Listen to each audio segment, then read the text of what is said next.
So I just got a pop-up saying that the meeting is streaming.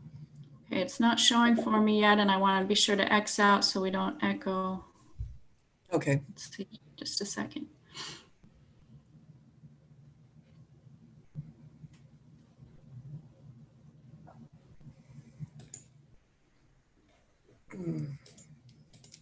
Okay, I think we're good. Okay, I'm going to call the meeting of the Salem Public Art Commission to order. Today is December 9th, 2020. We'll start with introductions. I'm Chris Darcy, Chair of the Commission.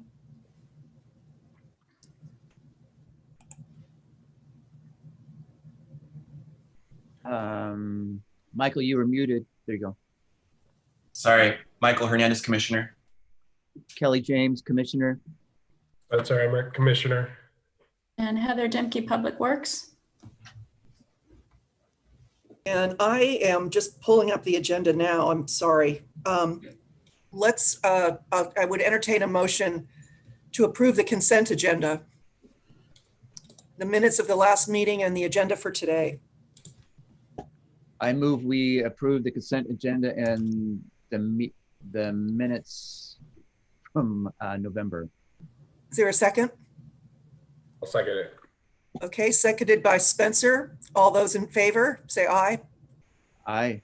Aye. Aye. Aye. All right, consent agenda is approved. Heather, what is next on the agenda? Okay, so then we move into updates on the percent for art projects we have going. First up, first up is Eco Earth, an update from me on the legislative committee last week. Okay, so let me get my notes here. I think not a huge surprise probably for the group, but unfortunately the legislative committee did meet last Friday. And we did bring to the table the Eco Earth, the final report that we received the 25th, I think it was, right before Thanksgiving. We got that back from ARG, no real changes, just some extra detail on the cost and the asbestos, and as well some recommendations on maintenance. So that was shared with the legislative committee, along with the extra costs that Troy had mentioned from engineering during our last meeting. So the conservator estimate was right at $250,000. And then it was recommended by engineering that we add to that 30% contingency for construction, as well as I think it was about 25% project admin, project management by the city. So the grand total, including the conservator estimate, was at $400,000. So the report and that total was provided to the legislative committee, and I was able to speak just briefly to the group and shared that, we were able to get back in there recently and complete this updated condition assessment that actually, surprisingly, the piece appears to be in better shape than what we'd imagined. Most of the tile is still well adhered, that there's not a present need to remove asbestos. So we discussed it briefly, but unfortunately there's too many other needs right now, as you might imagine, primarily focused around homelessness and the need for low-income housing. And so there's a couple big ticket items that they're looking at: navigation center, a sobering center, and then increasing low-income housing. So those are the top priorities that the legislative committee is looking at for this next calendar year. So we don't have a process forward at present, unfortunately, to move forward. We have the updated cost estimate and condition, but there's no plans right now to move forward with a request for financial help. The mayor was interested to hear that the cost is a little bit lower, and he thought there might be other avenues. He didn't clarify what that might be down the road, but he wanted to keep the discussions going. So I'm not surprised either. Just given the condition we're all living in. I do think moving forward that we should maybe have another conversation with the mayor in early 2021. My concern is that with the a new focus on Riverfront Park, with the construction of the Rotary Amphitheater, and welcome, Rachel. We're just talking about the Echo Earth Ball. And the city's legislative committee has decided to not move a request for funding for the Echo Earth Ball forward to the legislature. I'm just concerned that, you know, there's been a lot of improvement done with the Rotary Amphitheater and the adjacent landscaping. And that is going to open next summer, I think. Is it next summer or the summer after? 2021? I think so. Yeah.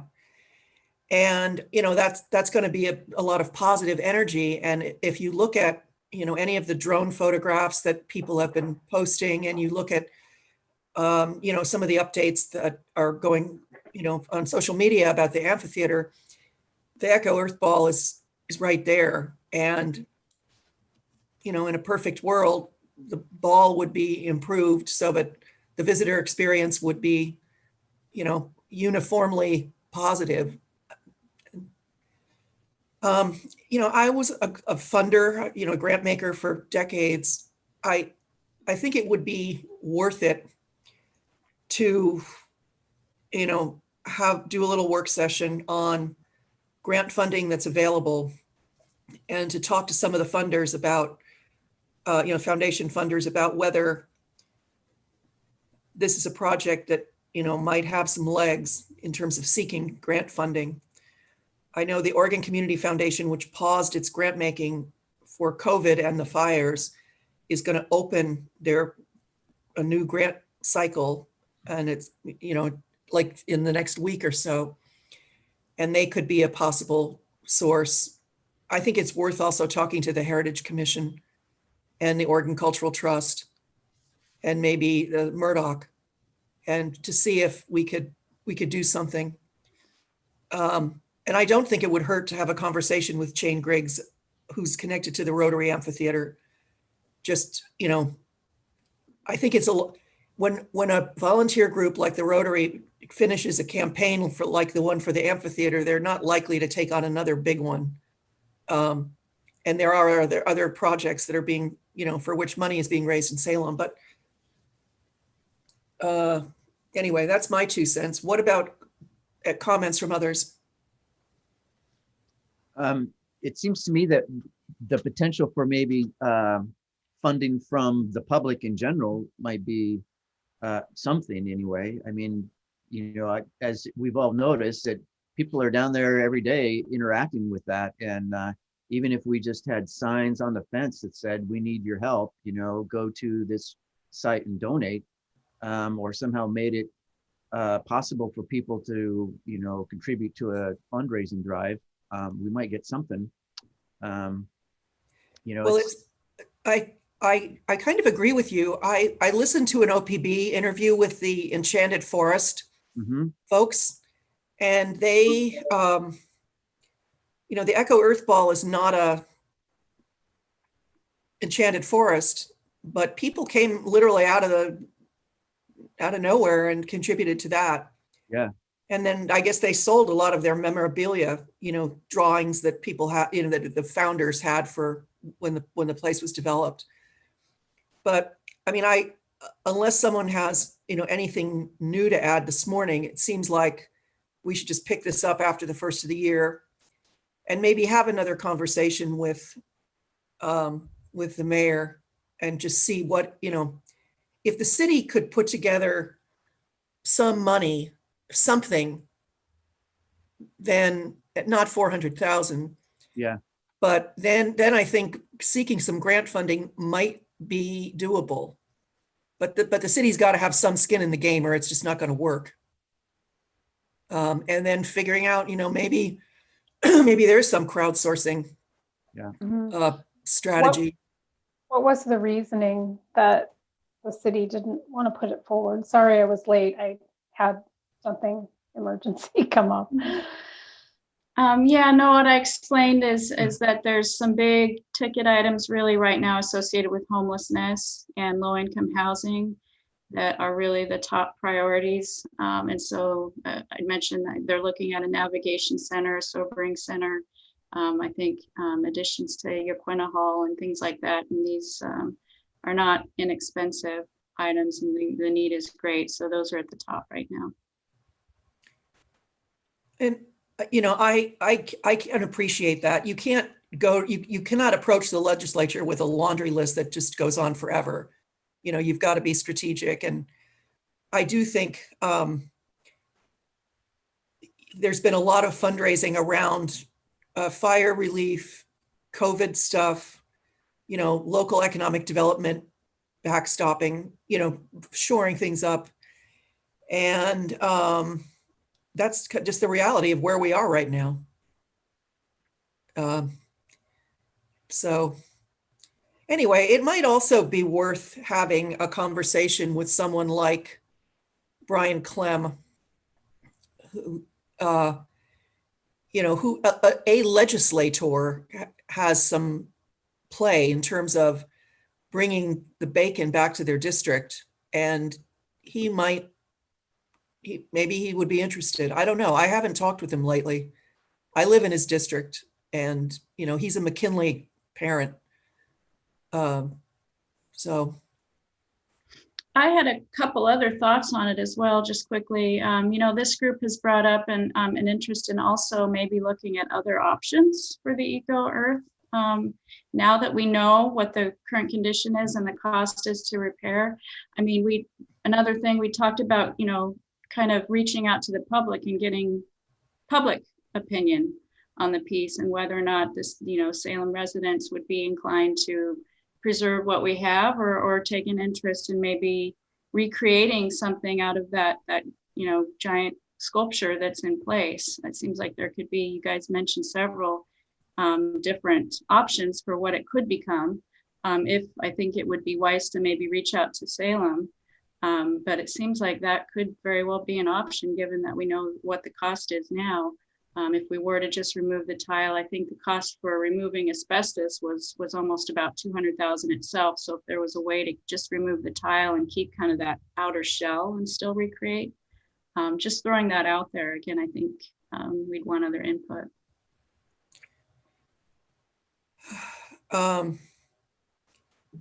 Yeah, at this point, a $400,000 price tag to me to fix what we've got, that would be my first choice, rather than removing the skin and then leaving the Eco Earth ball kind of naked. That to me would be less attractive. And then, yeah. I had a question of how the general public will know the status of where we're at to date based on the recent ruling. It just makes me wonder, people are vested, like they want to know if anything's being done.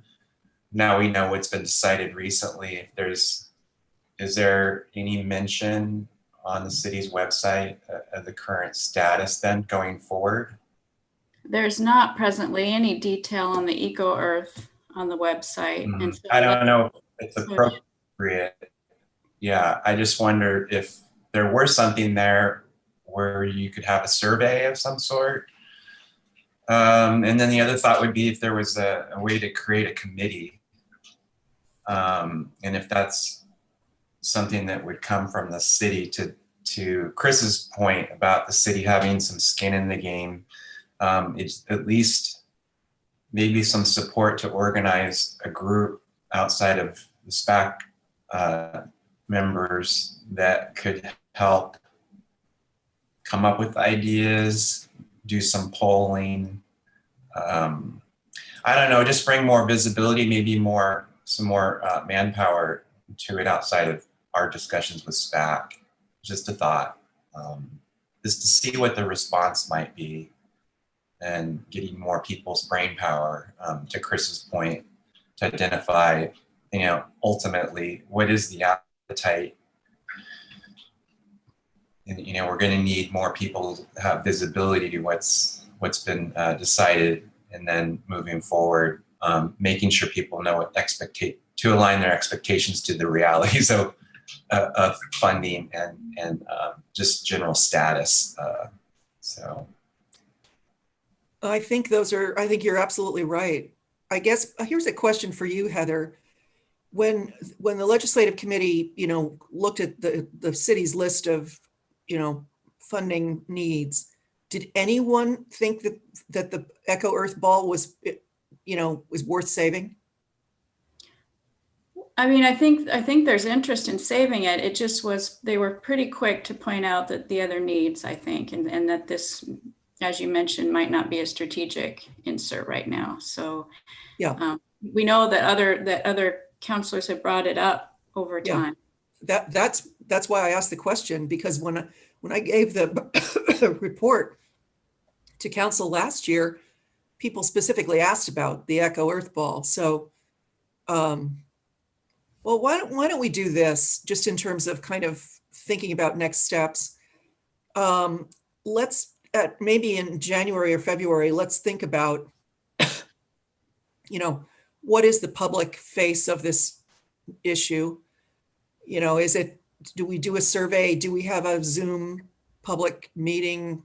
Who else in the community has the visibility and, the potential to be involved in some kind of a leadership group? And then I'll pull together just some funding opportunities and send them to you, Heather, Thank you. with some dates. And, because the Oregon Community Foundation deadline is coming up, I think, in February.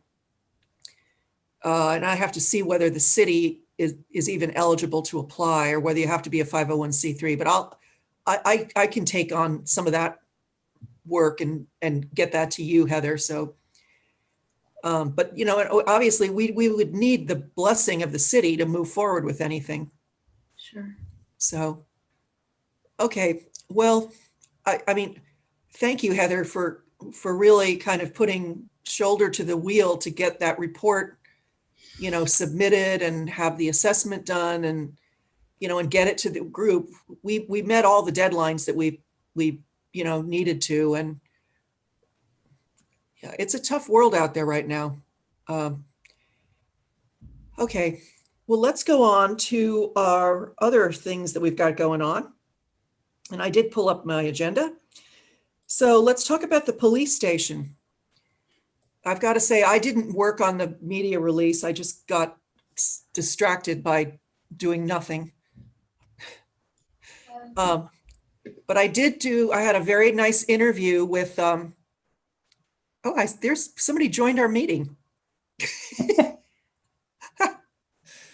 Wow, you're lucky you have other humans at your house, not me. I'm surprised you popped in sooner. My apologies.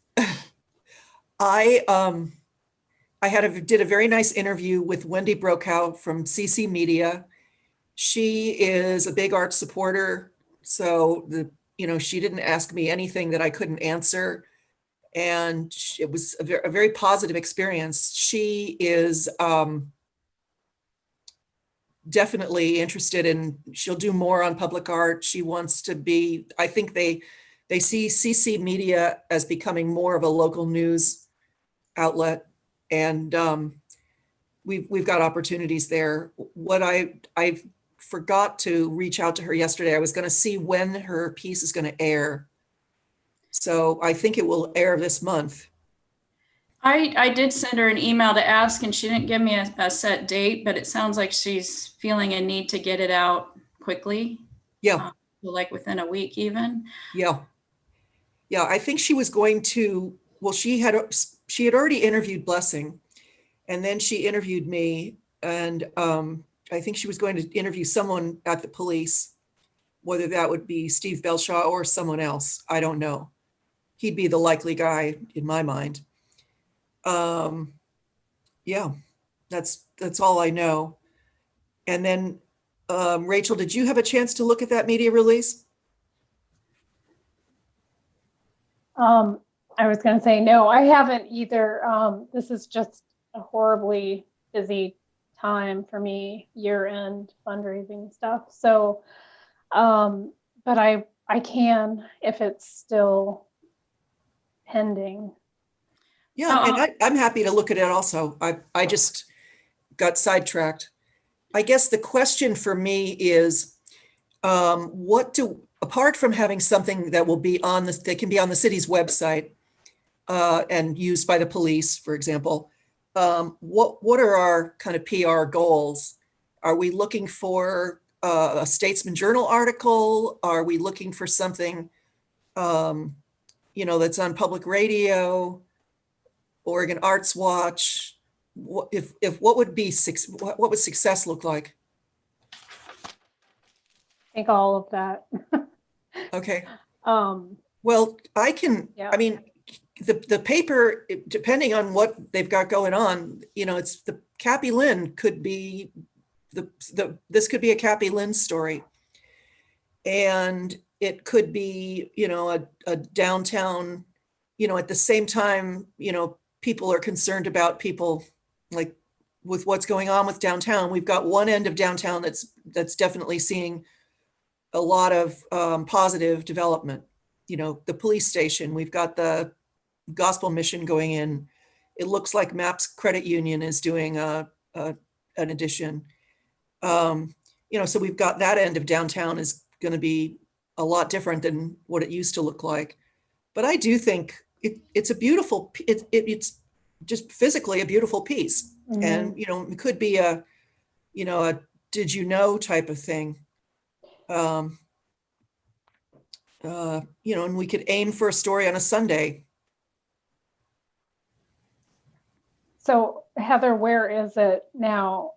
When you sent it to us, you said that also communications was looking at it. Have they already done that? No, I was waiting for feedback from this Oh, group okay. first. Okay. And there's not, I'll add that the lighting, unfortunately, was supposed to be fixed late last month. It's still not functioning. And I haven't got any details. I did reach out and I did receive a maintenance and materials document. Oh, good. Which mostly goes into great detail about the paint and some on the lighting, and it's pretty involved. I've learned that we're under a 1-year warranty, that folks are working on the lighting. I don't know why it's taking so long, but I also saw just yesterday that they haven't yet installed the plaque, and I hadn't asked about that. I'm not sure why that's not up there yet either, but so there's a couple big pieces missing yet. I have a question. Is the issue with the lighting issue with the sculpture itself, or is it with the basically the stringing of the power to the sculpture? I don't know what the problem is, and I haven't been told any details, but I can ask again. They just said they were still working on it. Okay. And then in terms of the overall project, whose responsibility was the courtyard, the entry plaza? Like, it's not part of the building, it's adjacent to the building. So, probably some contractor did that installation. Yeah, I could find out if we need to go on that route. Okay. I don't know. And Ricardo, is he still working on the project, or is his job over? I don't know. He must still be working on it. And then it sounds like we're going to be working on him. There's a new public works operations building down the road, and his company was awarded for that. So we're still going to be in close communication with him regardless. Great. I mean, he seemed very effective. I have a question, Kelly. about the sculpture itself. I had it envisioned that behind the letters it was going to be blue. Was I mistaken in that, or is that something because of the lighting? What's going on there? It changes. It's transparent, and then depending on the color of the bulbs that are used or how the lighting functions, the color changes.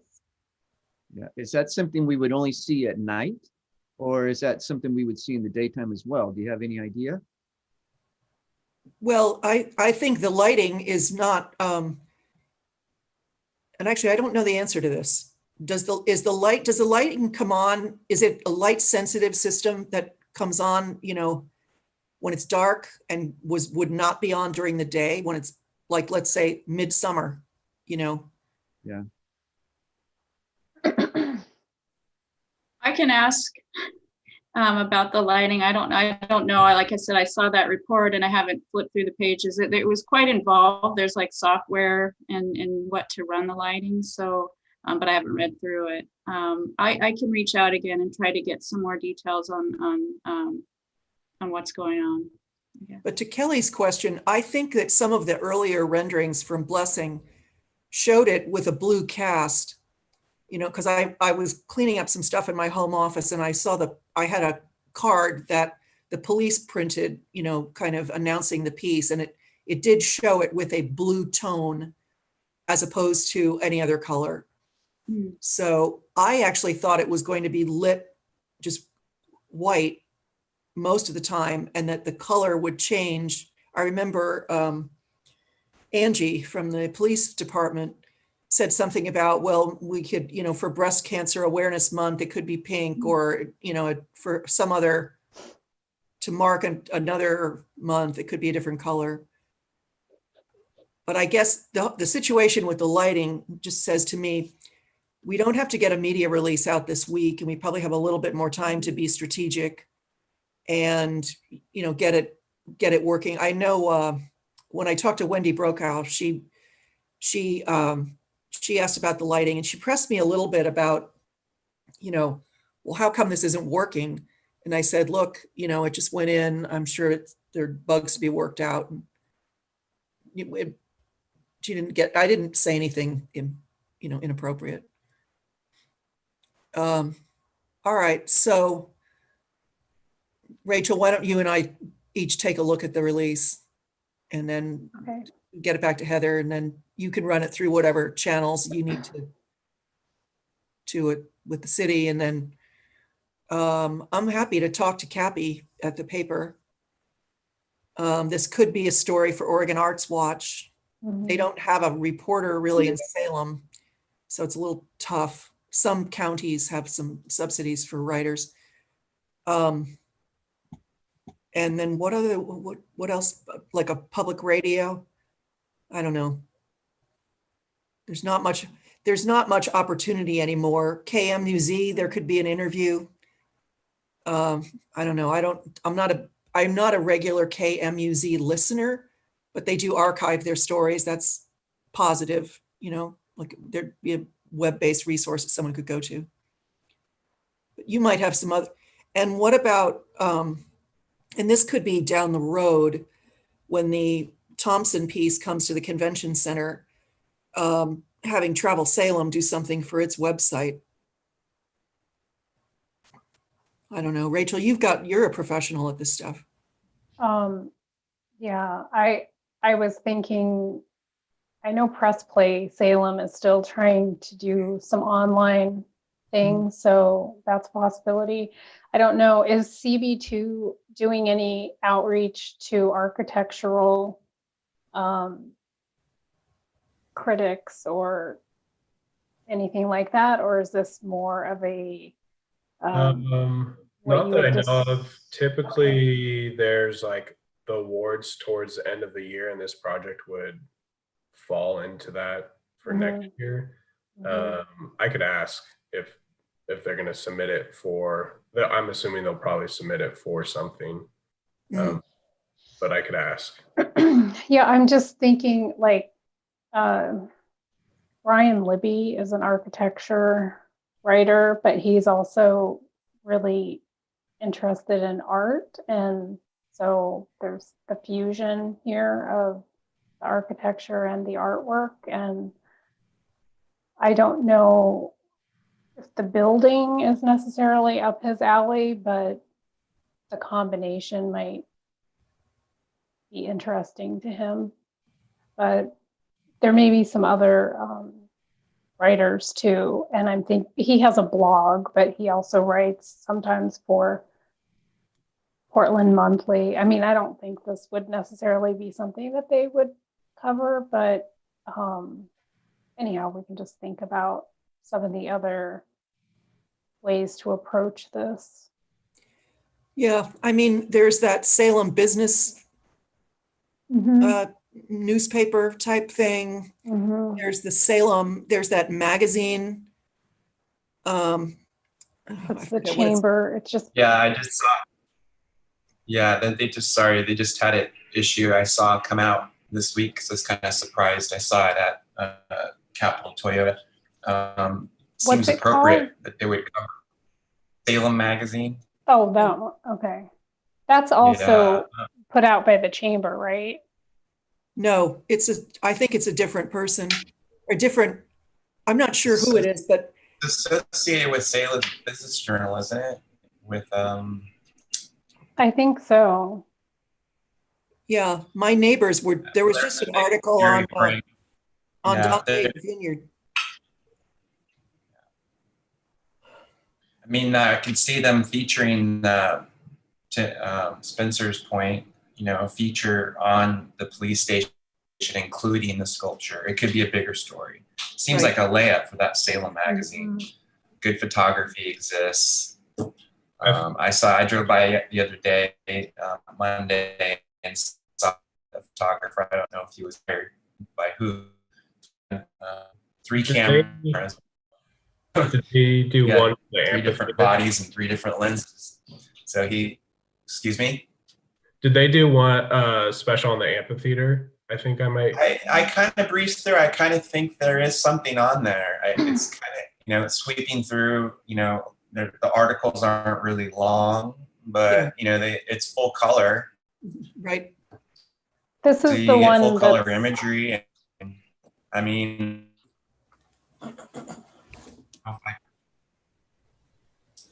they're Also covering, the Salem Reporter. yeah, the cover of the one I saw shows, who is the ex-commissioner, architect? Sorry, I'm not remember his name right now. Nathan. Good. Nathan He Good. was a commissioner.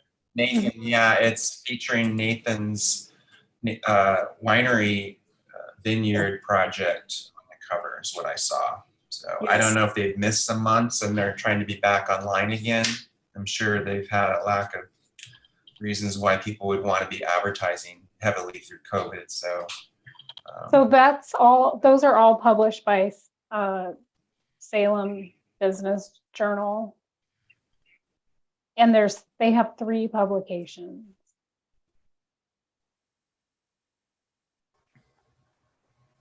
All right. So I think that should be a target of ours as well. Yeah.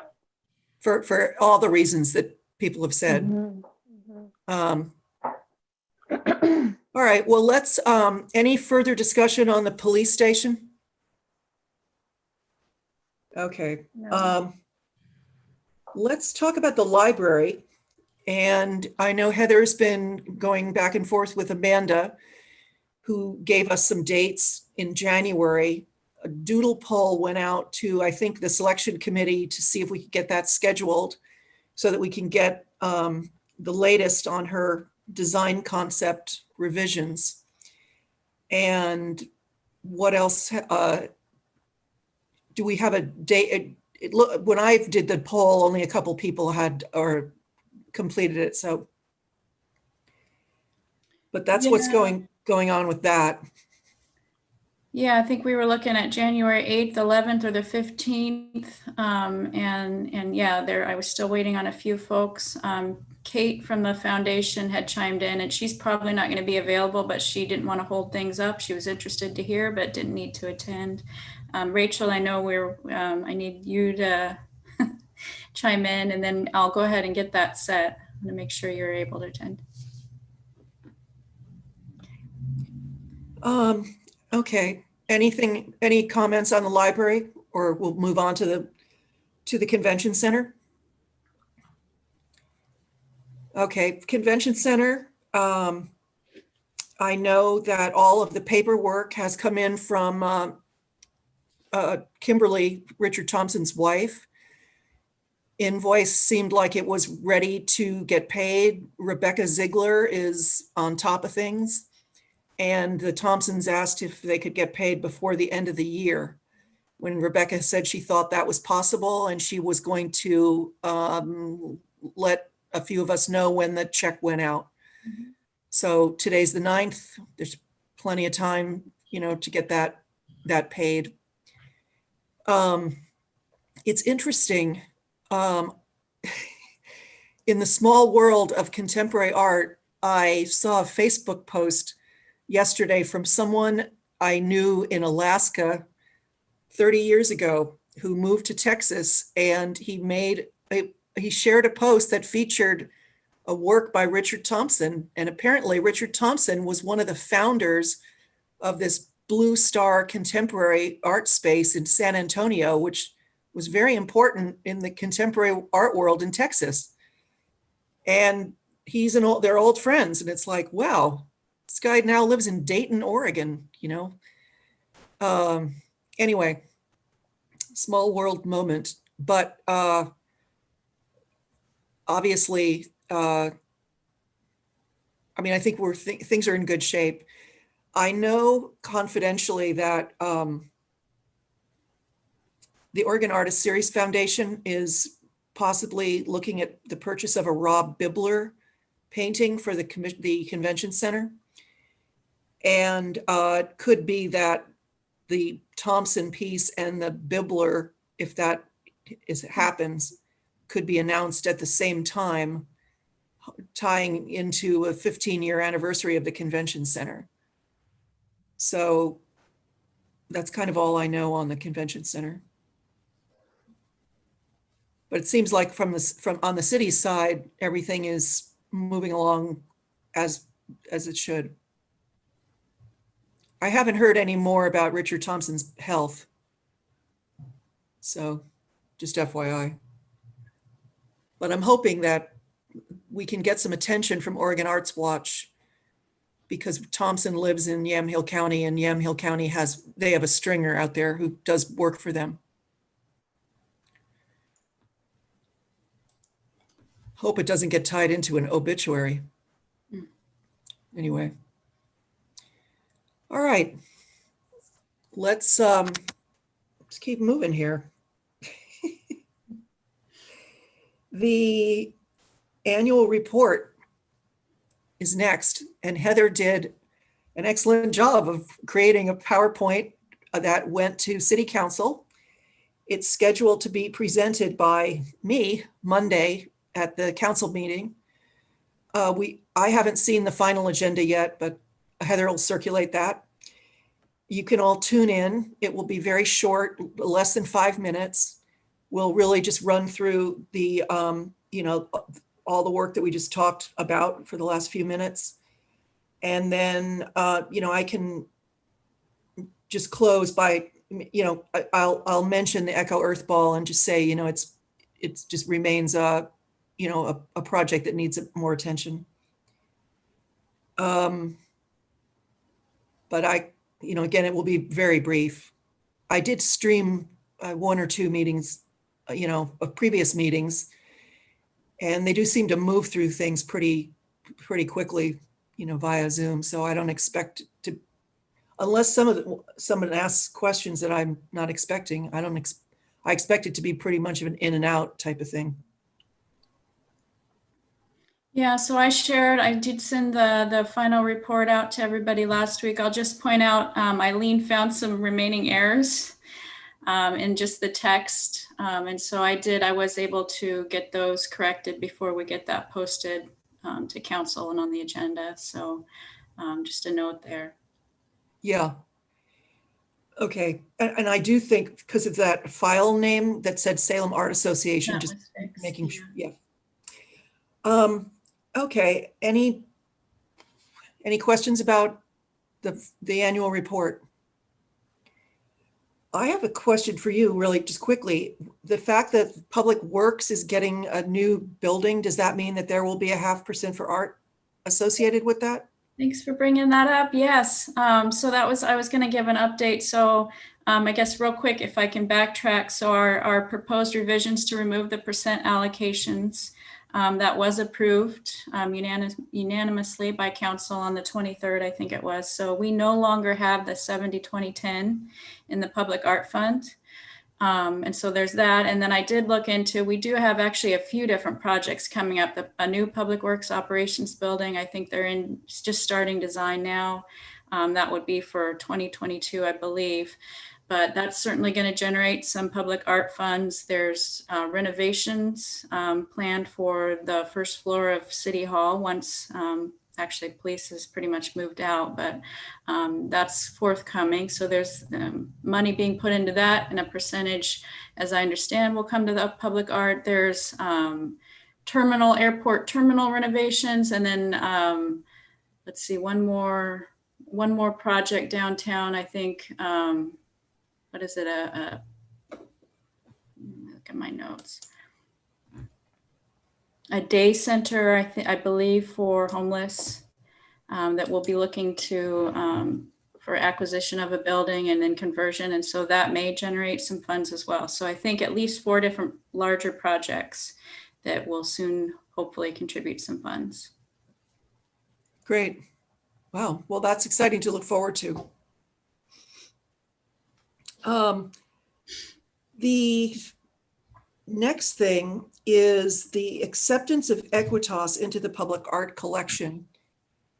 And my question about this item is whether we should wait to have the lighting resolved before we would vote on that, or whether we should just accept it conditionally, or what do you recommend, Heather? Goodness. I want folks to be comfortable with it. I don't know that there's a rush to accept it. So if it would be helpful, I can certainly try to get as much information as I can. I didn't really ask a lot of questions, just whether or not we had a maintenance document. And so that's, so whatever this group feels comfortable with. How do people feel? I'd prefer to wait until the lighting's fixed. How about others? I agree. I think that this was kind of unique in that the contract was not executed through the city. It was through the general contractor, correct? Mm-hmm. Yeah. So I think all of the provisions of that contract need to be executed to satisfaction before we take possession, because we then don't have any control over the contract. I agree. Michael, Kelly, comments? I agree. Last month. Sorry, I lost the same connection and I'm back on now. I don't know what happened there. Holding off is what you guys are discussing. I mean, I think we need to just discover a few items and then we can vote to include it or not. Okay, so it sounds like we'll for this morning we will hold off accepting it into the collection until we get the final, back. We figure out what's going on with the lighting. Go ahead. I had one question someone had brought up regarding the software or whatever that runs the sequence of the lighting and changing of the colors of the lighting. If that, where within the facility would someone be able to I guess change it or turn it off and on? Like, where is the switch? Where is the, you know what I mean? Yeah. Is it on the actual sculpture?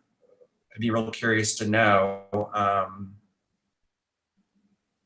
how that's working, because it's a piece of public art, but then if the way that the lighting and everything mechanisms are controlled are within the building, I just don't, be nice to know. Obviously there's opportunity to change colors and all that good stuff, but who's going to be monitoring that? I'm not trying to overthink it. It's more of a question, if anything, of where is how do you, and who would be managing that? If it was an outdoor sculpture with, with a light on it, just standard, the city would be maintaining that. It's the only other thought I had.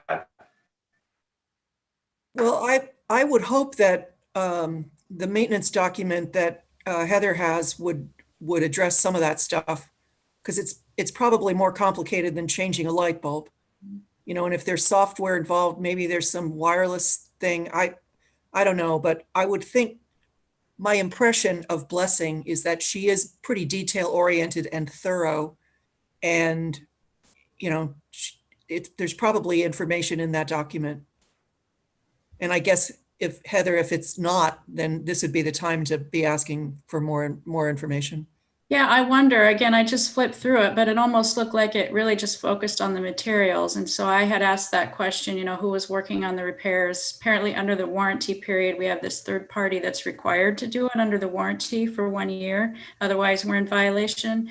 So it sounds like there's really quite a few questions that maybe I should look to address, or maybe I can find out who could join the next meeting to help answer some of these, or make sure we have all of the documentation. And I'm sure we can also just reach out to Blessing. But Kelly, you had your hand up.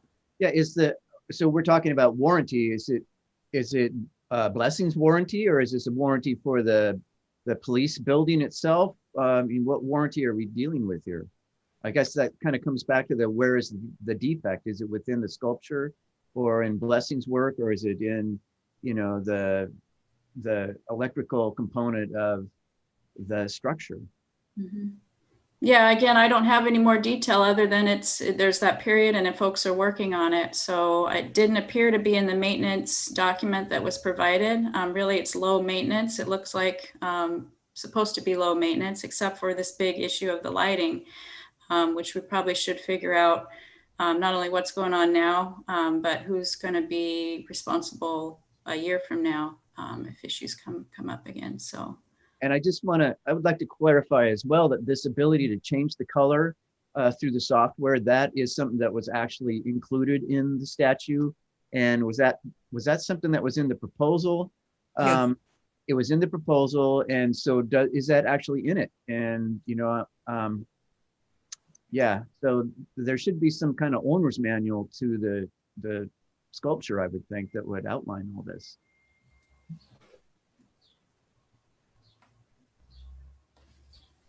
Okay, I'll see what I can find and what other documents I can add to our files. And I think I'm going to need somebody else to join probably in January, but I'll look to set all that up. Great. Well, we've worked our way through the agenda. The final thing we've got are just any commissioner comments for the good of the order. Maybe I'll just thank Heather for sharing the SPRAB meeting materials, the Parks, you know, and Rec board. I found it really sobering to hear about, you know, kind of the things that you don't really think about, like, is it really safe for parks people to be out working given the kinds of people who are camping in the parks, and the loss of trees because people are chopping trees down to build fires. And but on a positive note, I think it would be good to have a conversation with that group about the potential for some temporary work or public art in parks. So I hope we can do that in 2021. I would love to see some temporary work, either in Minto. We talked about that a little bit at our last meeting, or along the river. But any other comments for the good of the order? I'm just curious where we are in terms of the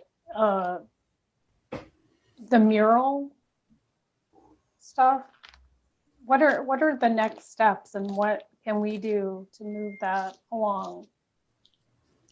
So it's kind of on hold, I think, on my plate. I know there's still some questions on what we hope, and maybe some consensus that needs to be reached. We have a system in place right now. Albeit it's complicated, and it does require that things come into the collection. And so I think that's raised some questions.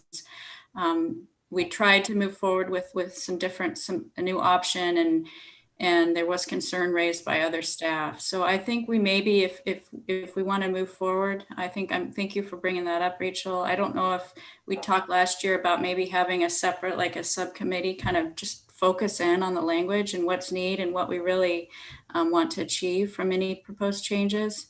And it's going to really just take, I think, some hammering out in individual work kind of sessions. Which I'd be happy if we want to move in that direction to set that up. I've been able to shift some things off my plate, so I feel confident I could do that. Has the homeowners association from the Rivers condos, have they been in touch with you at all lately? They've not reached back out. I started an email. I had emailed Urban Development to ask about their capital improvement funding grant in the urban renewal area, and I never got a response on that. So I need to reach back out because I assume we will hear again at some point from the mural from the Rivers. So yeah, just curious. I drove by South Salem High School the other day, and the wall in question for that proposed tile mural is still empty. So I was going to reach out to a parent from South to just ask if there's any update there, but I didn't do it. mm-hmm. So It seems to me we need to move forward on this. I'm in favor of whatever it takes to do that. yeah, Yeah, I think that if we had a subcommittee that could do just even come up with a proposal of what a new process might look like, a simplified process, and then maybe look at, like we have started to do, some of the other cities around the US that have active mural programs, how they process those applications, and then come back to the group and say, here's a proposed process, and this is how it would work. And then if it's something that we like, then how do we implement it? And what would then need to change within the code in order to do that? So, because I feel like that is one area where we can actually make an impact in the city without a lot of funding, because there are individuals and groups who are interested in doing murals, and if there's a system in place for allowing that. And right now, there isn't really. yeah, I guess I have a question, and that is, if we maybe look at it, in a different backwards. So if what we want is, an environment that allows for vibrantly colored murals in underserved parts of Salem, what does it take to do that? It's getting the property owner to agree, unless you want sort of a guerrilla graffiti type of impact. And then I personally don't know who these mural artists are in Salem. I mean, I have no idea. And who's going to pay for this? So, yeah, I mean, I think it would be good to put together maybe a small working group, and maybe bring in whoever the parties are who are for a mural program in Salem. I don't know who they are. Yeah. And figure out what the role of the city is. Does the city have to grant a permit or not? Right. I mean, maybe that's what it comes down to, is just the way it's been approached so far has been from a quote public art perspective, in the sense of accessioning things into the public art collection, which I think that there are probably few and far between murals that really need to be accessioned into a public art collection. And maybe what we're really talking about is an accessible permitting process that is channeled through some other mechanism. Maybe it's the neighborhood associations, where you go to the neighborhood association with your proposal for a mural, and they, take the temperature of the specific neighborhood that this mural would be placed in, and then they say yay or nay as far as a permit is concerned, and then that gets passed up the chain to the city, who then issues a permit, and then there are certain, contingencies attached to the permit process as far as maintenance of the mural and that kind of thing. But I just feel like right now how it's not functioning, and we're hearing that from people who would like to have murals. And I'm just going to use the example of the storefront on Commercial, and that mural was problematic for a number of reasons, but that's an example of a place where the building owner was amenable to having the mural on the building. The person who was renting it was willing to pay for the mural, and they identified an artist. And so that kind of project, I think the potential for that sort of project exists in a lot of different places in Salem, if there was a way that was simple and straightforward for people to apply and make something like that happen. And I'm just separating it from the aesthetics and all of the other details that were involved with that project. But right now it's very convoluted, and it's tied to this idea of accessioning something into our collection. And I don't think the mural program needs to be set up that way. So I'll just remind quickly that you wouldn't think it would be, but it gets complicated quickly, is what I learned. And it comes back to that idea, the concern of we can't regulate based on content. And so again, it was, if we're accepting it into the city's ownership or into the collection, that is seen as a safe route. Alternately, we permit and approve anything that comes through. And that's what Portland and the city of Bend has done. So there's a lot of kind of gray area in between, but that's why it's so complicated. Yeah, I understand. So Sorry, I'm cutting somebody else off. I don't know who was speaking. go ahead, Rachel. Go ahead, Rachel. Oh, I was just going to say, I understand. Yeah, there are these complicated considerations around speech and censorship and that sort of thing. And obviously that needs to all be taken into consideration.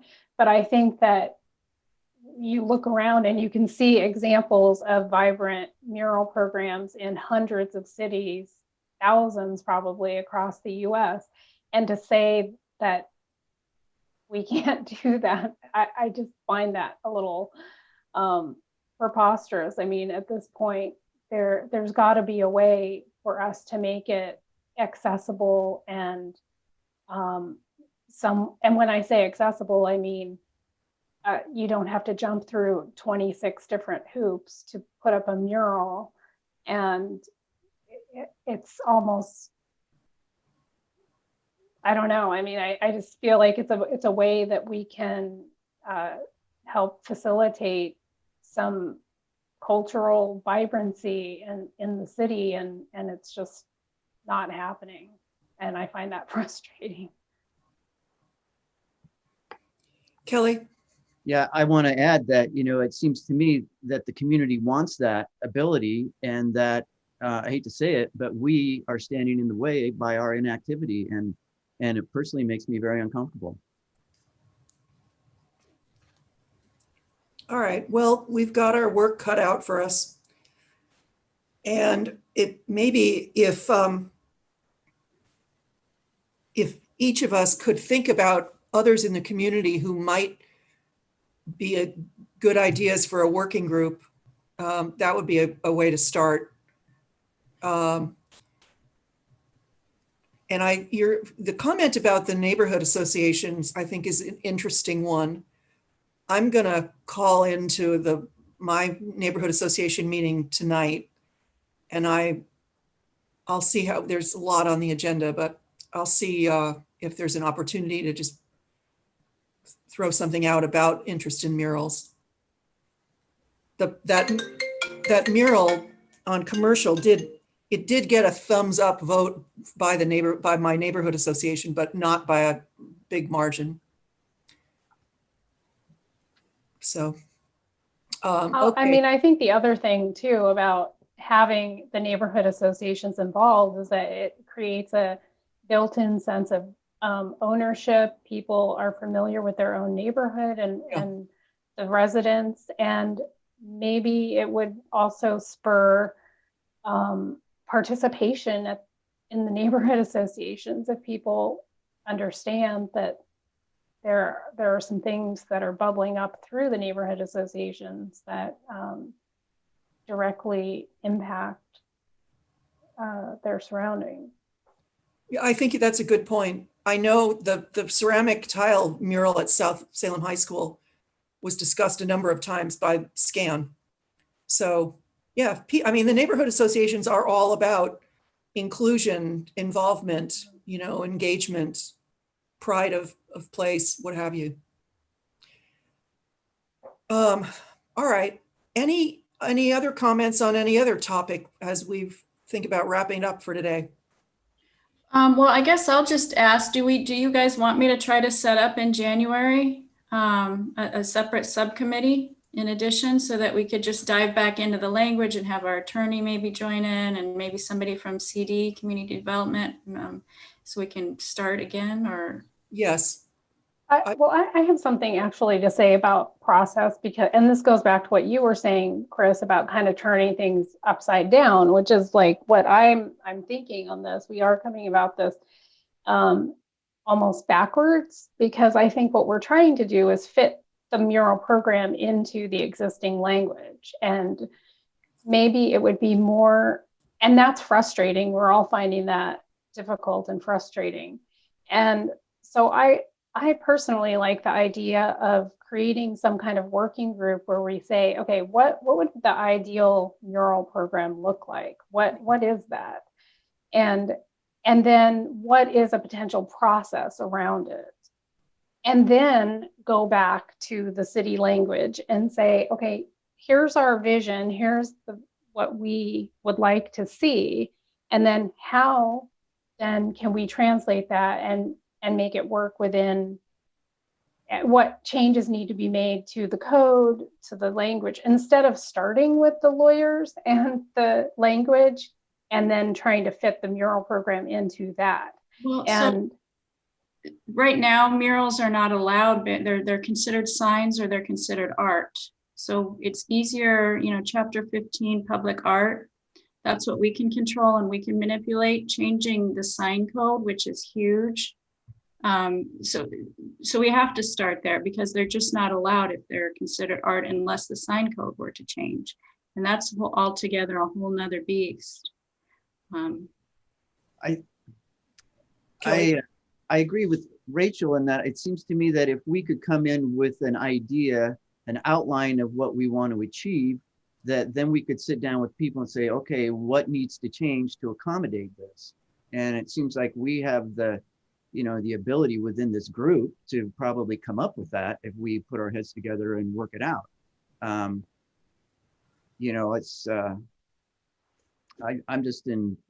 in favor of trying to do something like that. Yeah, it's funny. I watched a video yesterday on social media that showed the progression of murals at the Ace Hotel in Palm Springs, where there is a big wall that is given to an artist every year. And they have a music festival in conjunction with Coachella, same time. And so it's, the hotel owns the wall. Somebody gets the gig to do the mural, and then somebody gets it the next year. So the mural is only up for a 1-year period. It's a prestigious site. There's a lot of social media around it.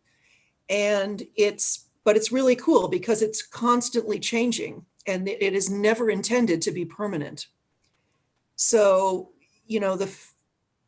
I guess I'm trying to get to the point of saying, I like the idea of figuring out what are we trying to do, and then figuring out how do we get there. Maybe these are classified as signs. I don't know. Right. But I do think that if we go into this thinking it's not a permanent work of art, it could be, but it doesn't have to be. And what are we really trying to do? Is this really about like community engagement? Is it about employing artists? Is it about giving somebody an opportunity who's new to the world? What? And yeah, I think it'd be worth, and I don't consider myself an expert here at all. So I do think if we could figure out who else in the community would be good contributors to the conversation, and I do think involving community development would be smart. Maybe we could get our arms around something. And so if we create some kind of subcommittee, can it include community members? Is that allowed under the city's? Well, I think it should, because I'm not saying we shouldn't. I just want to make sure we can before we invite people. So I'll ask staff about that process, because I'm not 100% on that. I think we could certainly get started internally and then reach out too if we wanted. Because I can think of a number of people just off the top of my head who I think would be good to involve. Okay, well, that was a very rich last question to put on the screen. Anybody else have any giant issue that we need to look at before we wrap up? I was curious on Betty Laduke. We had sent her a letter, and I don't know if anybody's heard from her, or if it would be suggested that somebody give her a call. And maybe we have time on that. That was in my head yesterday. I was maybe I mentioned this at the last meeting. I got some notice from someone, maybe a gallery in Ashland, saying that Betty had made some prints of some of her paintings and they were being sold to benefit the fire victims in Talent and whatever the town, Phoenix. Which I thought was very generous, but she is that kind of a woman. Well, I could reach out to Betty again. I think I asked her about the dates of her show, the show that was going to include the painting that she's going to give to the city. And I don't think I ever got a reply.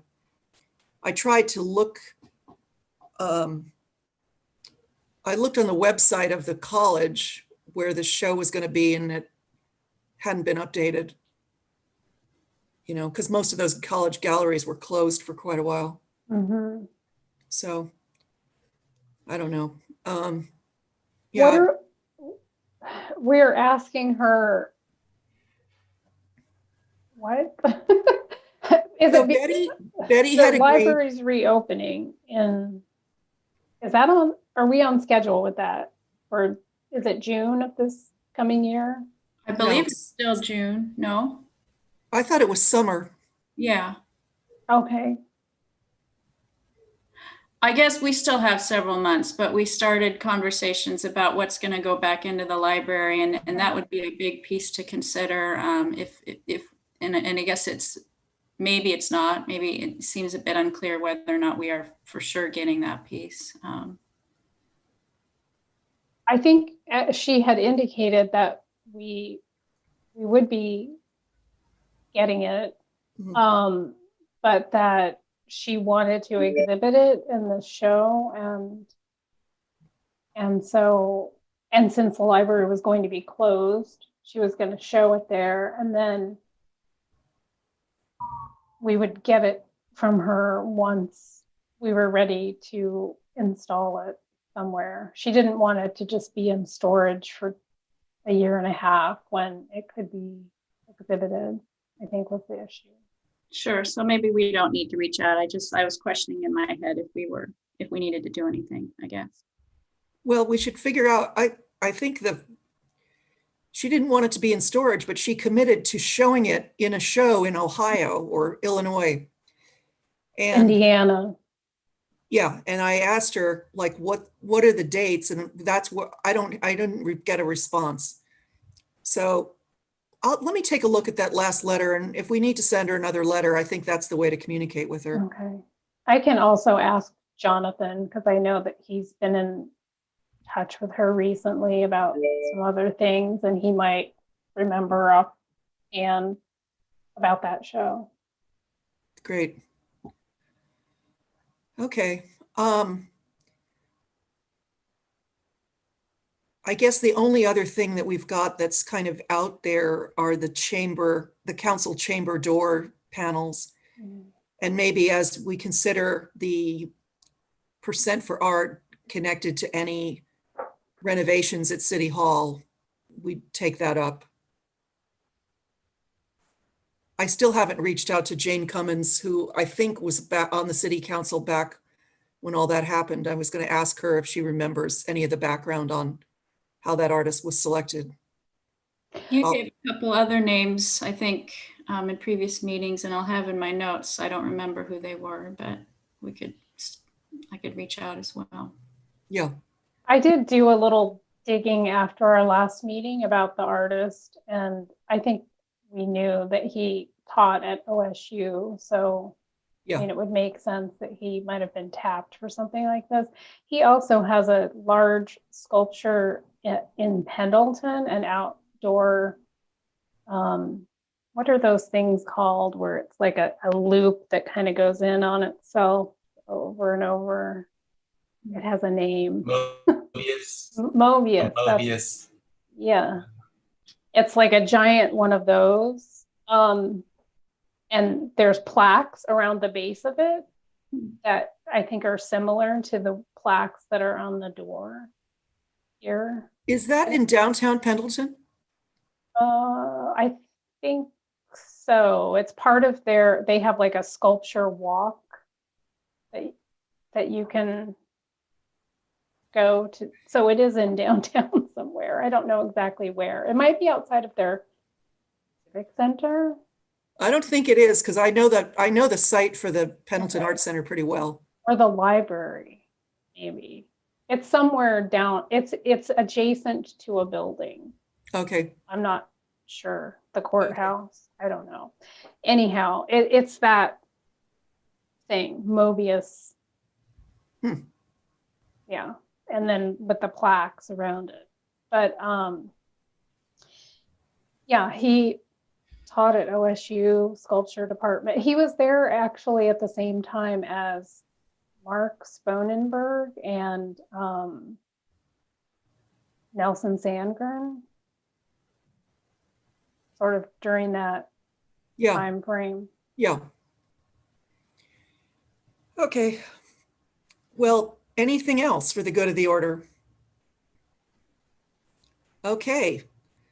With that, I am going to adjourn the meeting.